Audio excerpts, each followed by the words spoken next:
Morning, friends. Welcome back to that 1870s homestead. My name's Rachel, and today I'm going to take you guys with me and we'll do a quick peek at the garden, but I'm out here harvesting my cabbage. I think I'm going to harvest it all anyway because we're going to go out of town for the 4th of July weekend, and this cabbage needs to be harvested. I don't want to come back to split heads. So let's take a peek. I want to show you a couple things that I've done, some not so good things, some good things, and then we'll get to harvesting our cabbage. So the first thing that I've done since you guys were last with me, and I posted about this on Instagram, is my peppers and my calendula was completely taken over by weeds. So one thing that you can do, and this was like this tall with weeds when I did it, you can use your weeds to your advantage as a mulch. So chop and drop and smother them really heavily, or I like to pull them out by the roots because a lot of mine is crabgrass. So pull it out by the roots and smother it. And this is about, I don't know, 5 days old or so. And you can see all down the row, it's doing a good job. And the not so good thing is behind it is supposed to be the wheat. And you can see some weeds. So let me bring you guys in here. And so this focus is my little wheat heads. And this is all wheat. And I came through and weeded kind of this little section here, but if you look any further than that first square foot row, beautiful wheat patch, it's all, and I told you guys this when I brought you out here and said, oh look, the wheat's growing, but I know a lot of that is grass. A ton of it is grass. So one of the things that I'm doing, because I can't really walk through it without stepping on my wheat, is to just try to manage it a little bit. Is some of these have seed heads on them, and I'm pulling all those seed heads off. Now these, whatever they are, for the most part can come out of the ground nicely, but what I found is they pull out the seed head a lot like escape does on the garlic, and when they're long and pretty, they make really pretty flower arrangements. So I've just been coming and pulling seed heads just so it doesn't get any worse. But a lot of you have asked how I'm liking the weed barrier. And for that reason, this in-ground bed doesn't have the weed barrier because I broadcast seeded wheat, tons of weeds. If I go to any section where there's weed barrier, the only weeds, so this whole section here, is the, heavy duty landscape fabric. I'm not dealing with that. So I'm really liking it for that purpose. Now I'm going to show you in my broccoli tent what happens. And I should have brought out what I'm going to do to solve it. Is where I harvested the broccoli, you'll see back there, crabgrass just pops up and fills the hole. So what I should have done, and something that you might want to consider, is I should have covered that hole right away when I harvested that broccoli, and I didn't. And so Todd was doing a project cutting wood for something, and he has lots of squares left that he cut in like nice sizes for me that I'll just come out here and cover those with those wood pieces, and maybe we'll plant something for the fall. But this is my beautiful cabbage head. So we're going to go through here and harvest all of our green cabbage. My red cabbage is not ready yet, but stick around for that. I'm going to harvest it and then probably show it to you, and then we'll go look at some other things and kind of similar scenarios, good and bad, and just kind of overall garden management stuff that I've been doing. So hang tight. I'm gonna get these cabbages harvested. Ooh, nice one. Some of them are badly damaged though, and I'm not sure what it is. So I'm gonna show you guys, and maybe you'll know.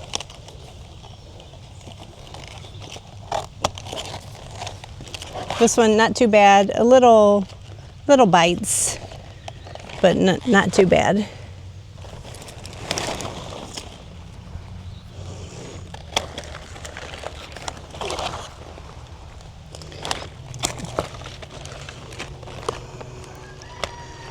Okay, here's a good example of one that is destroyed. Look at that. It's just ugly on the top.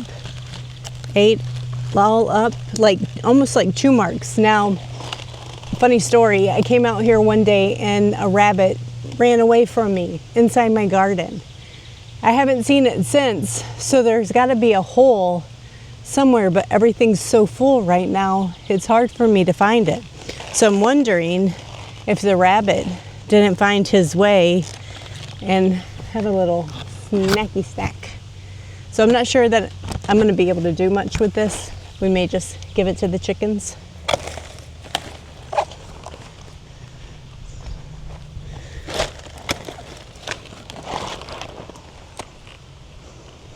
Another one, very similar. But they almost look split too, like they tried to go to seed. Almost. I've never experienced that before, so I don't really know, but it almost looks like that. Yeah, this one too, but it's such a tiny head, so I wasn't really keeping an eye on it that close. Yeah, that looks like a split head. I've never experienced that before. So, doesn't it? I think so. That's probably what that is. So I think I lost 3 out of 1, 2, 3, 4, 5, 6, 7, 8, 9. Okay, so not bad. But yeah, that's really ugly. Really ugly. All right. Now this one, let me just show you in there because I don't mind showing the good and the bad of, you know, the things that I'm trying. So you can see where the holes were, it's coming up with weeds. So I'm not sure what this stuff is. It's a pretty weed, but it's a bear to get rid of, and it has the little blue flowers on it. Borage is popping up everywhere. So probably, if I have time today, I'll come manage this while the tent's off. And a couple of the red cabbages are getting really close. My red cabbages never get really huge, but it sure is beautiful. It's very firm, so I'm gonna let it go a little longer. And just if it, like we come into another heat wave, I'll probably harvest it. And I know I just said while the tent's off, and I'm just rolling it back down because there are just a few cabbage moths flying around still yet. I killed one yesterday. So they don't tend to prefer, at least from my experience, the red cabbage. They really like the kale, the green things. But here's another fun one of a happy note. And my little, calm down. My little zucchini. I have a baby and some flowers. So the zucchini's doing good. I'm hoping when we come back that we will have some zucchini to harvest, our first zucchini. The kale did get really hit by, and that's this back corner here, by the cabbage moths, but it's bouncing back because they're pretty much done. And I am still keeping an eye out for squash bugs, and nothing yet, which is really odd to me. Like, I'm sure they're coming, but I haven't found any yet. Like, not a one. My daughter-in-law has, and she's like, I don't know, 7 miles from me or so. The first set of potatoes, that's all this down here, is starting to just show the signs. Oh, there's a cabbage moth, see? Can you guys see him fluttering around? Okay, I got a thistle weed in here. But the first, yep, there's another one. Glad I put that tent down. I'm getting distracted, sorry. The first wave of potatoes is showing the first signs of dying back, getting the little brown tips on the edges, some yellowing leaves.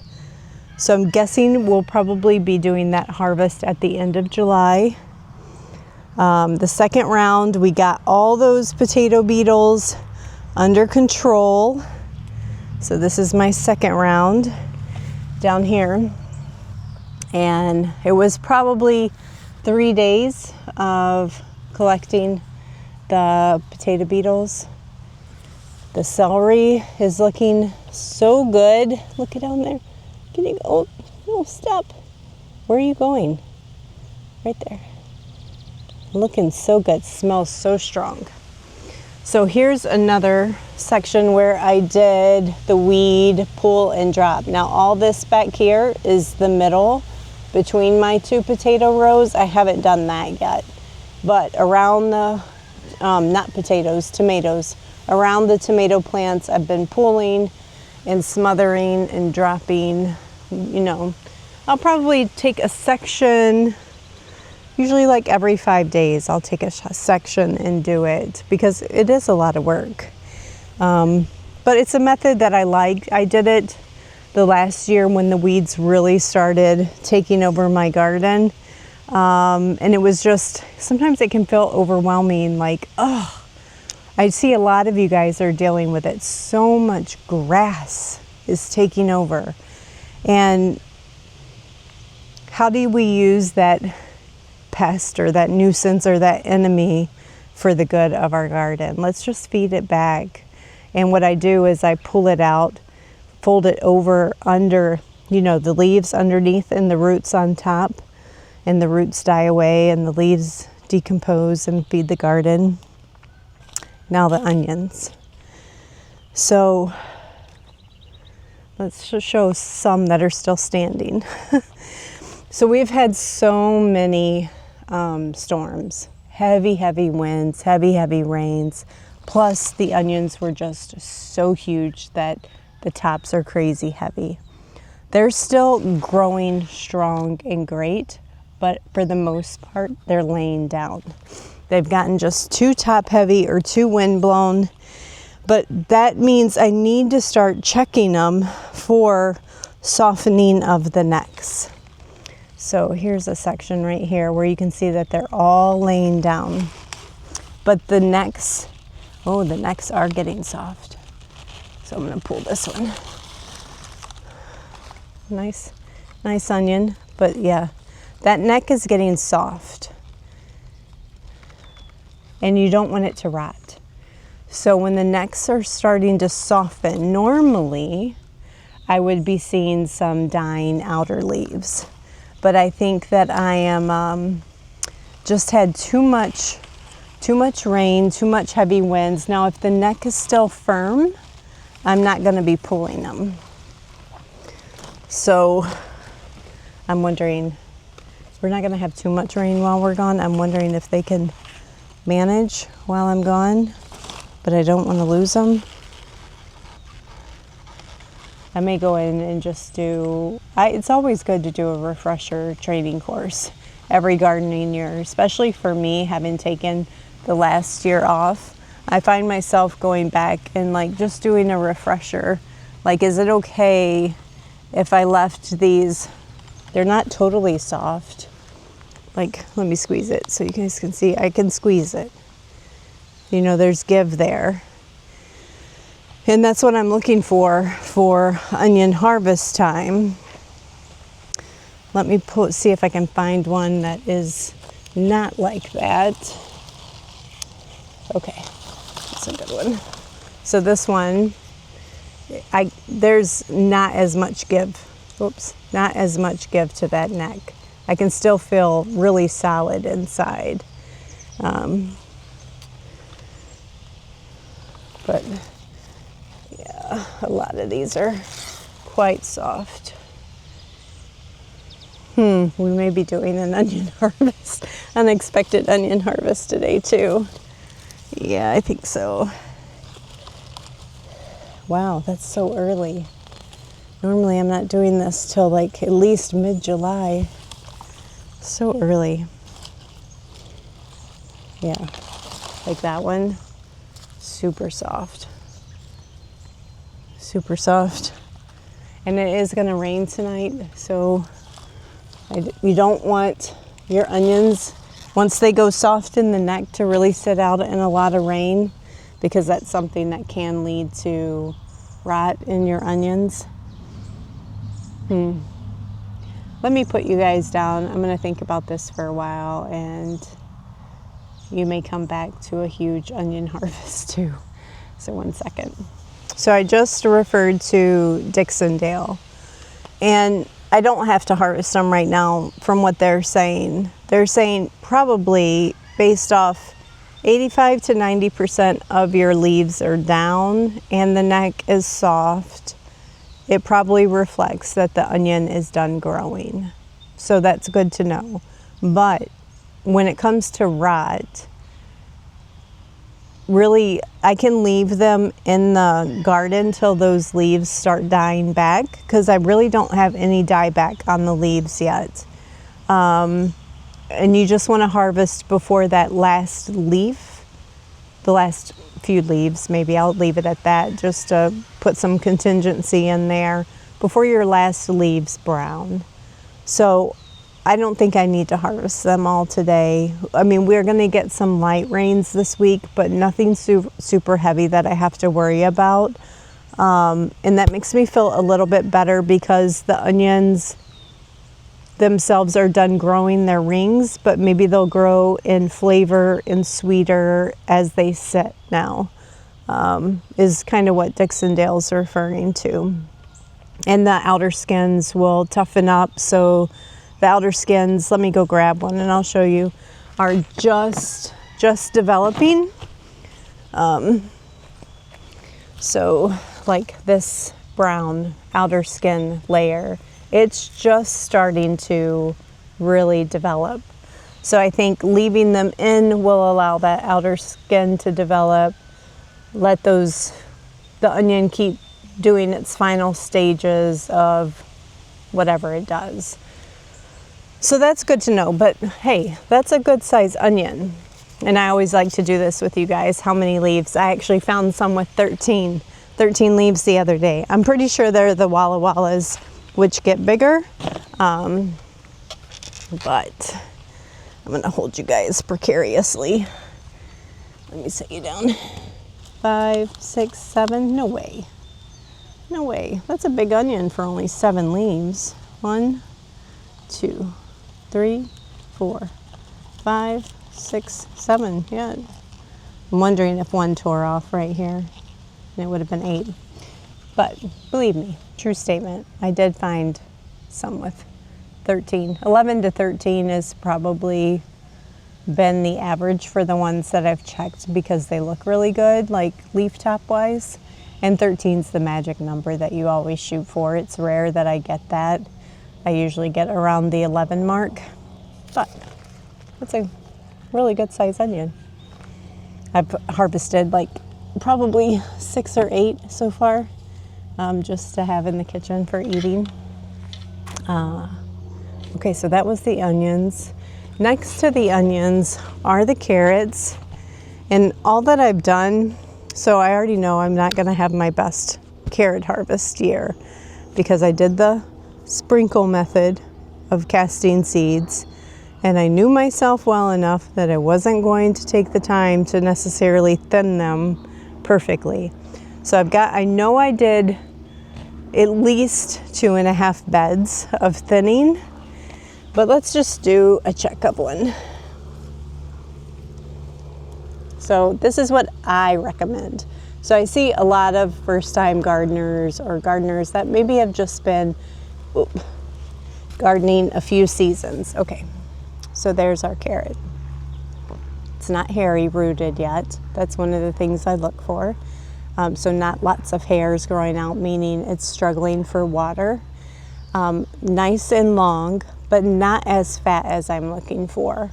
So just do yourself a check from time to time, maybe once every 2 weeks or so, pull a random carrot. And 2 things I look for to know that my carrots are ready to harvest is, one, I can see the top sticking up out of the surface of the soil. I'm not seeing that yet at all.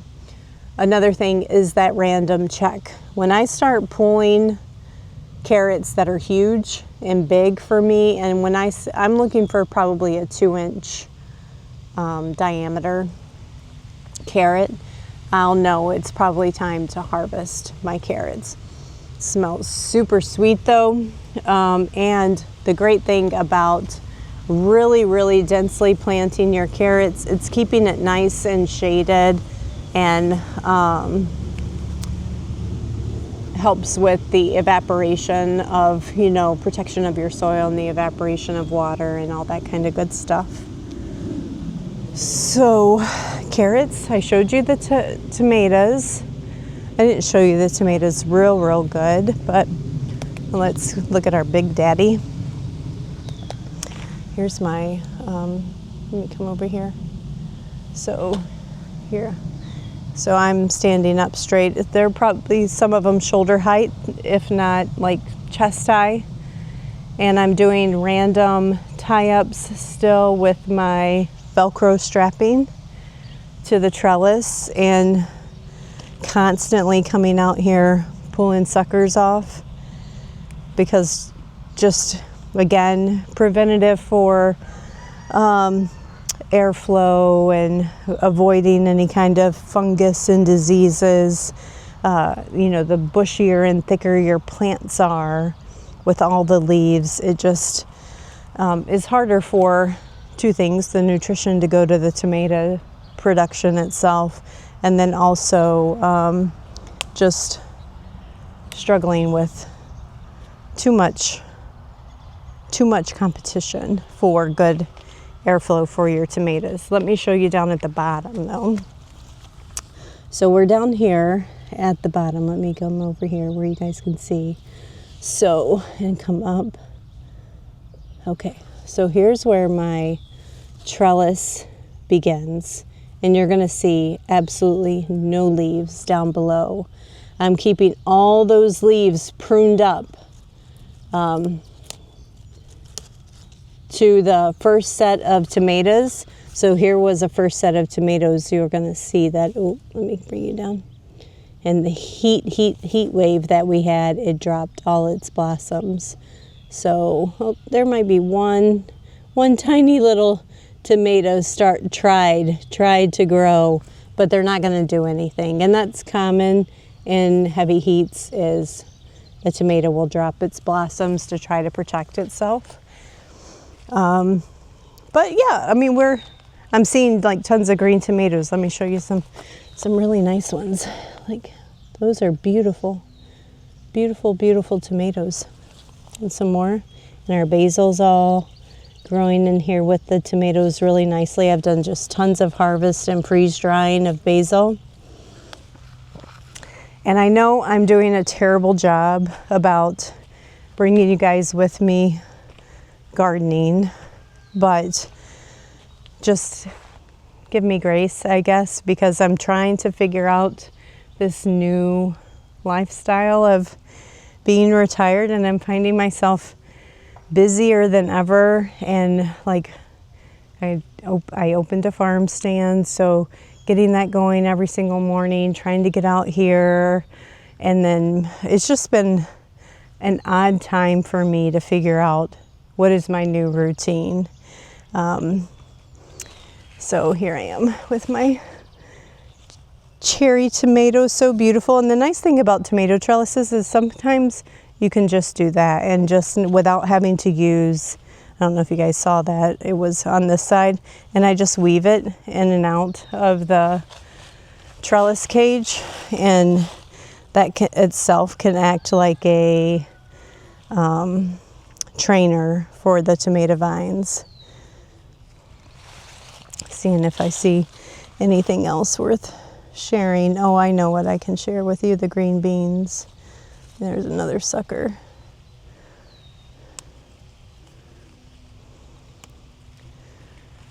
So the green beans, let's go check. Oddly, I don't know. So I have hollyhocks and roses up front at the house, and the Japanese beetles every year do a number on my roses. They just destroy the rose plants. And I honestly take the approach of, I try not to fight too many things. Like, I know that they'll do their thing, and then, especially when it comes to food, not food items, I should say.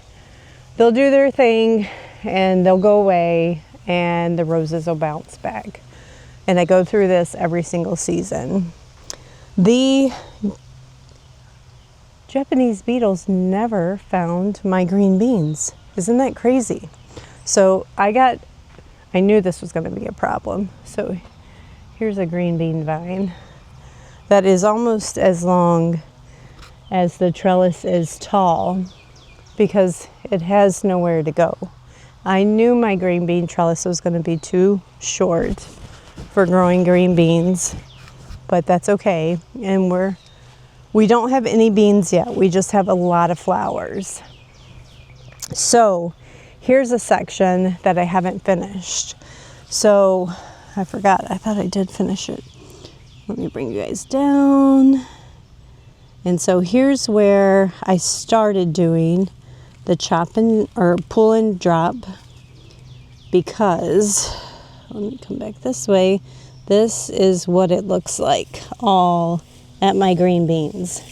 Tons and tons of grass. And this is a section that does not have weed barrier. So I have weed barrier next to it where the potatoes are growing, but the back probably 3 foot of this bed, I knew I was going to be just too intensely planting green beans that weed barrier just didn't make sense for me.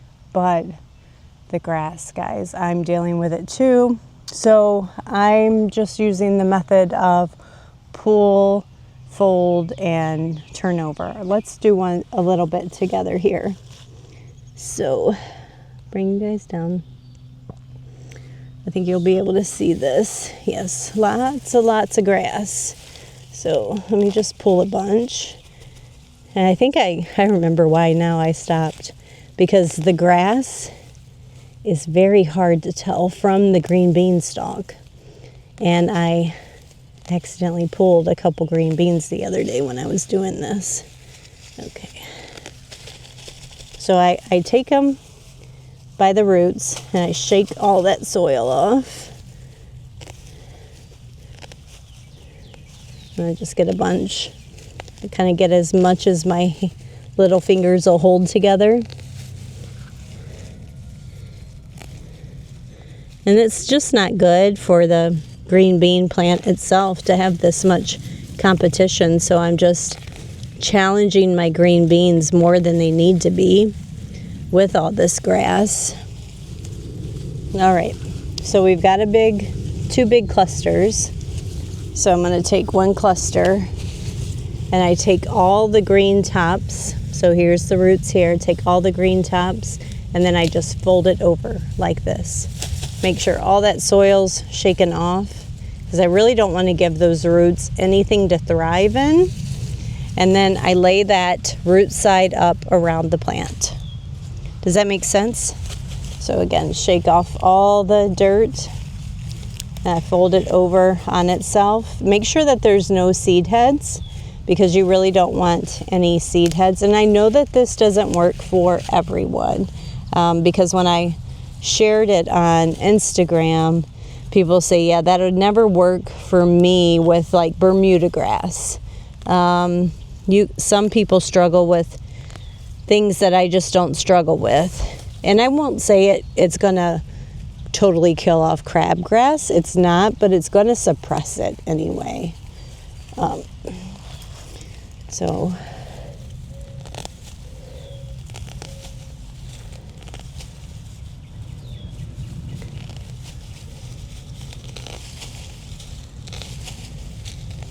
So now we're getting to a place where, look, we have garden soil again. All right, shake, shake, shake, shake, shake. And then fold over. And sometimes I can fold it in thirds. So I fold it in once and then fold that green top back in again. And I'm just trying to create a really dense green barrier under those roots and leave those roots highly exposed to the sunlight. Anyway, I like it. I like the method.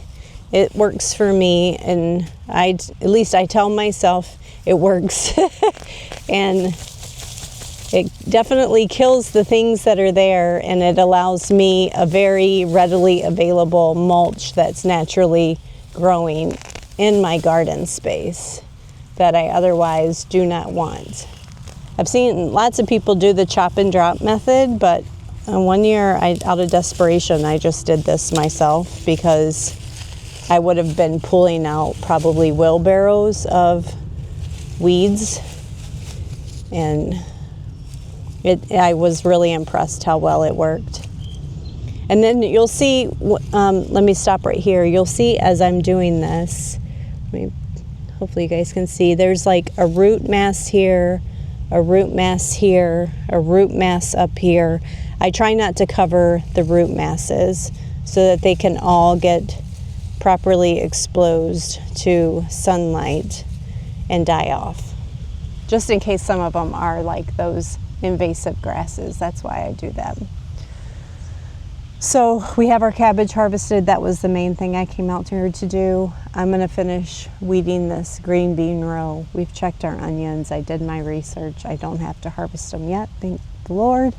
And just giving you guys an all-around update on some of the good and the bads of the garden. So thanks guys for coming out here with me, and I wish you all the best. Happy growing, happy gardening where you are. And let's leave all the tips for one another down in the comments. Last time we talked about pests. So what pests are you managing and how are you combating that where you are? So let's talk weeds this time. What weeds are you managing and what's your method to manage that? You know, we definitely use the cardboard in our pathways. We've used cardboard a little bit in our beds, but it's mainly for the prep of the beds. I've never used cardboard for the purposes of while something's growing weed suppression, so I am interested in that because I do have quite a bit of cardboard laying around. But right now, this is my method, and I think it'd be fun for all of us to just share with each other and learn from one another. So I'll see you guys on the next video. Bye guys.